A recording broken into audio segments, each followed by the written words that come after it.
심경봉도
정법가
큰 스님께 삼배 올리겠습니다.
오늘은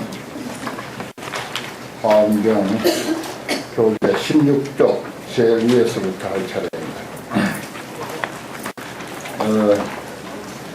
주해 신대중들의 찬탄 개성입니다. 앞에서 주해 신대중들의 복을 얻은 내용은 강의가 마쳤고, 그 다음에 주해 신대중들이 자신이 부처님을 이해하고 불법을 이해하는 데 대한 그런 한 개성씩 그렇게 이제 찬탄하는 내용이 강의되어서, 그 다음에 이제 7번째 16쪽 제1회 주부터입니다.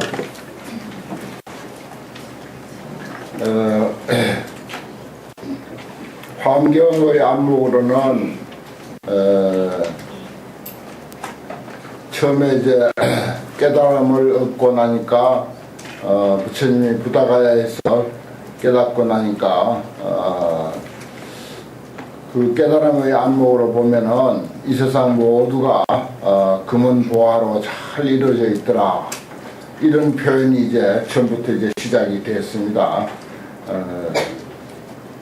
그래서 이제 이 산천초목과 천지 만물도 모두가 부처님께서 깨달으신 그런 안목으로 이해하는 것이고, 그 다음 이제 또 다른 어떤 우리 안목을 필요로 하는 것은 부처님에 대한 안목, 그것이 여기서 이제 제일 많이 설명되어지거든요.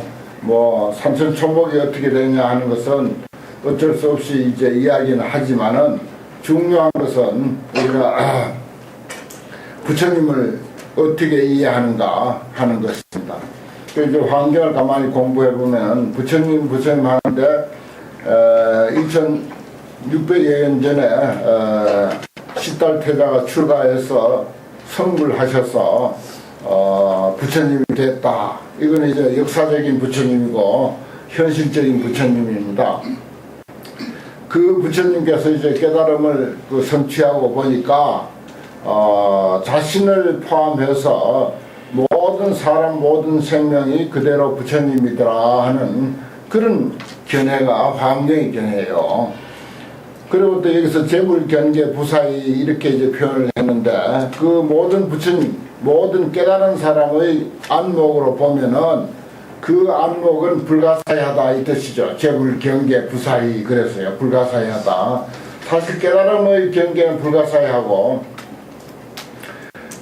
그냥 평범한 우리 인간들의 그 마음의 세계만 들여다보더라도 보통 불가사의한 게 아닙니다. 사실은 우리가 마음을 가지고 사람의 삶을 영위해 가지만은 그 마음의 궁극적인 그 어떤 경지를 제대로 우리가 파악하지 못한 상태에서 그냥 활용만 하고 있어요. 사용만 잘하고 있습니다. 그런데 우리가 사용하고 있는 마음의 경계를 궁극적으로 우리가 이해하려고 하는 것은 참 쉬운 일이 아니거든요. 그러한 그 경계까지도 사실은 부처님의 경계에 포함됩니다. 그리고 역사적인 부처님과 또 법신 부처님, 우리 마음의 부처님, 환경 근본적으로 신불급 중생 시삼무차별, 우리가 이제 귀에 못이 박히도록 들어온 이야기인데, 마음과 부처와 중생이 이것이 셋이 다른 것이 아니고 차별이 없는 것이고 하나다, 통일된 하나다 이렇게 했기 때문에 모든 사람 한 사람이 그대로 부처님의 경계야. 서가모니 부처님만 부처님이 아니고 우리 마음도 부처고 우리 중생도 그대로 부처고 또 좀 더 이제 나아가서는 천지 만물이 다 같이 부처다라고 하는 이러한 차원으로까지 이해하는 것이 이게 화엄경의 견해라 이 말이죠. 그래서 화엄경의 견해는 참 이제 알고 보면은 툭 터지고 속이 시원하고 어디에도 걸릴 것이 없는 그런 견해인데 반해서 우리 보통 사람들이 불교를 의간히 공부했다 하더라도 이것을 이제 마음으로 받아들이기는 그렇게 쉬운 것이 아닙니다. 그래도 부처님이 보기에 환경에서 설명해 놓은 이 내용이 부처님의 안목으로 본 참다운 그 어떤 그 경계다 하는 것입니다. 우리가 이제 이게 이해가 안 되고 납득이 안 돼서 그렇지, 제대로 이해되고 납득만 되면은 환경에서 설명해 놓은 이 내용이 하나도 틀린 말이 아니고 다른 말이 아니고 남의 이야기가 아니고 우리 모두 각자 우리들의 이야기다 하는 내용입니다. 우리들의 견해예요, 사실은. 근데 이제 우리가 마음에 얼른 와닿지 않기 때문에 이렇게 이제 경전 공부를 통해서 이해하려고 하는 것입니다. 그래서 이제 환경은 참 우리가 그동안도 공부해 보지만은 참 수준이 그렇게 높을 수가 없습니다. 부처님의 깨달음을 고스란히 상대의 근기와 수준에 맞추지 않고 그냥 일방통행으로 설법하신 거거든요. 이 환경은. 환경은 완전히 중생들의 뭐 근기 맞춰서 설명한 게 아닙니다. 저 금강경이라든지 아함경이라든지 방등경이라든지 이런 것은 전부 근기 따라서 설명했다면은 환경은 근기 따라서 설명한 게 아니에요. 그래서 누구든지 화음의 바다에 풍덩 빠져가지고 거기서 한마디라도 건질 수 있으면은 다행인 것이고, 이제 또 이제 이해가 안 되면은 또 이해될 때까지 뭐 약창계를 외운다든지 법성계를 외운다든지 또 이런 강의를 통해서 이제 이해하려고 노력하는 그런 노력만을 가지고 이제 기다릴 수밖에 없는 거예요. 여기 보면 이제 부처님 경계는 불가사의하다. 우리들 경계가 불가사의하다 이 말입니다. 우리 한 사람 한 사람의 경계도 불가사의해. 법계 허공 평등상으로 그랬어요. 법의 세계, 우리가 살고 있는 이 우주가 그대로 법의 세계라. 어느 구석 하나하나 진리가 스며있지 아니한 곳이 없어. 그래서 불교에는 세계라 안 하고 법계라 그래. 세계란 표현 쓰지만 그냥 법계란 말을 제일 많이 써요.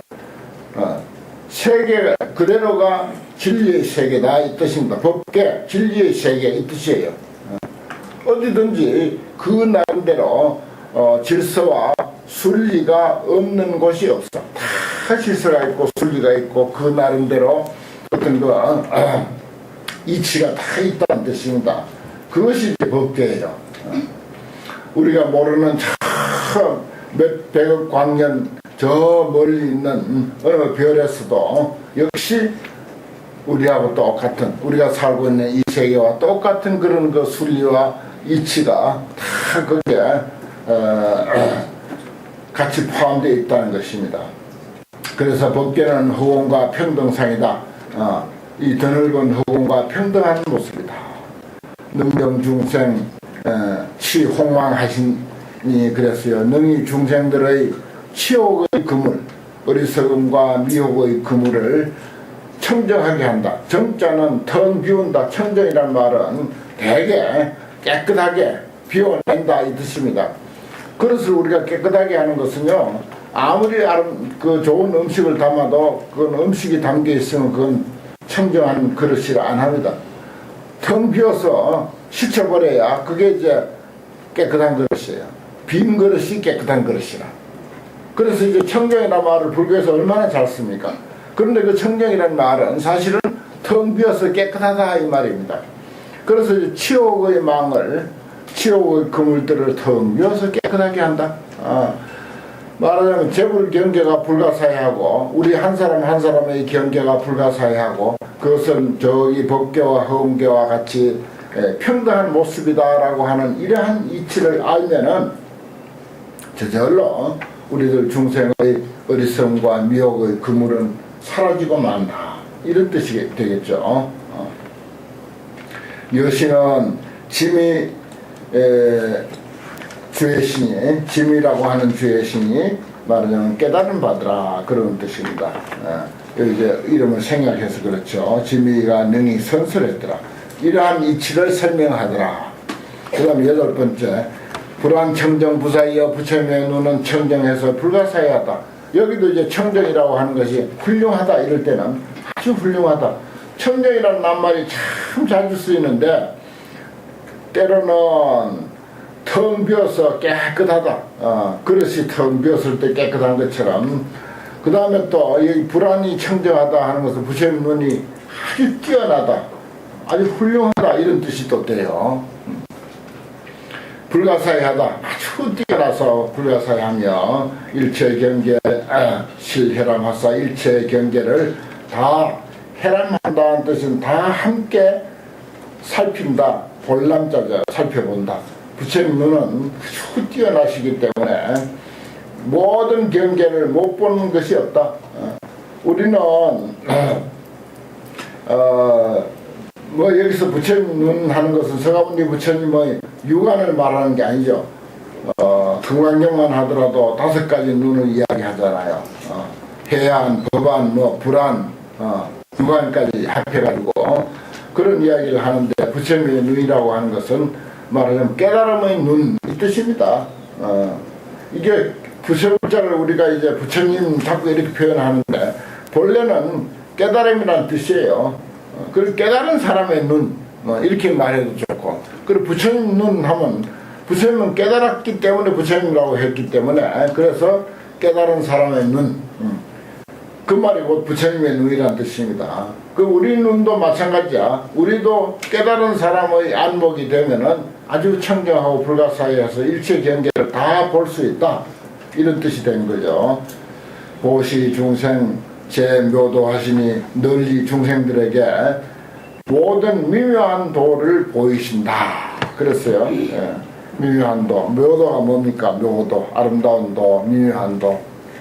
이게 이제 우리가 이제 살아가는데 모두 자기 안목대로 자기 나름대로 자기 능력대로 잘 살려고 합니다. 우리도 지금 우리가 생각하는 오늘의 삶을 우리가 생각할 수 있는 많지 최선의 길을 선택해서 여기 와서 환경 공부하시는 거예요. 그렇잖아요. 사실은 뭐 하루 가운데 아침에 자고 일어나면은 오늘 할 일이 한두 가지가 아니잖아요. 같은 시간에 중복된 일이 대개 뭐 일 없어서 오는 거 아닙니다. 다 일이 2-3가지씩은 중복이 되어 있어요. 근데 중복이 되어 있는데 그 가운데 우리가 어느 길을 선택할 것인가? 순간의 선택이 평생을 좌우하듯이 예, 사실은 그래요. 그거 참 아주 근사한 말이라. 우리도 이 시간의 그 내 삶을 무엇을 가지고 선택할 것인가? 선택 따라서 오신 거예요. 다른 일 없어서 온 게 아니잖아요. 다 있어. 2중 3중으로 있어. 있지만은 이 일이 나인데 가장 값지고 소중하고 시급하고 얼른 가서 환경 공부하고 환경 약상기 하면 뭐 얼마나 근사하고 환희심 나는지 모른다. 그 화엄성중들이 나를 항상 지켜주고 보호해준다. 내 작은 세포에서부터 내 육신에 이르기까지 내가 살고 있는 모든 환경은 전부가 화엄성중으로 이루어져 있다. 내가 늘 말씀드리잖아요. 내 작은 세포에서부터 이 우주 공간 전체가 화엄성중으로 이룩됐으니까 우리가 화엄성중을 잘 모시고 화엄성중을 마음에 잘 녹여서 받아들이고 수용을 하고 늘 환희심 넘치게 화엄성중을 엎드리면은 그게 어디 가겠어요? 나를 보호하고 내가 화엄성중을 위하고 화엄성중은 나를 위하고 이런 관계가 이루어지는 거 아닙니까? 그런 생각을 우리가 늘 가지고 화엄법회에 온다 이 말이야. 그게 묘도야. 중생은 할 일은 많아요. 할 일은 많은데 정말 아름다운 도, 묘도, 아름다운 길, 아름다운 삶의 길 정확하게 번역하면 그런 뜻입니다. 묘도란 말은 가장 아름다운 삶의 길, 가장 가치 있는 삶의 길, 내가 오늘 아침에 선택한 최선의 길, 내가 오늘 아침에 선택한 최선의 길이라 잘못 선택한 사람들도 적지가 않아요. 또 그래가지고 이 좋은 공부 놔두고 어디 딴 데 간 사람들 아는 사람들 내 눈에 많이 보이네. 저는 온 사람을 기억 못해도 안 온 사람은 다 알고. 그 묘도란 말 참 우리 오랜만에 만나잖아요. 묘도 아름다운 인생의 길이야. 너도. 그것을 부처님은 우리에게 보여줬단 말이야. 그런데 중생은 그 길 안 가고 딴 길을 간다 이거지. 차시 화광 심소로다. 이것은 화광 주의 신이 마음에 깨달음 받으라. 화광 주의 신이 깨달음 받으라.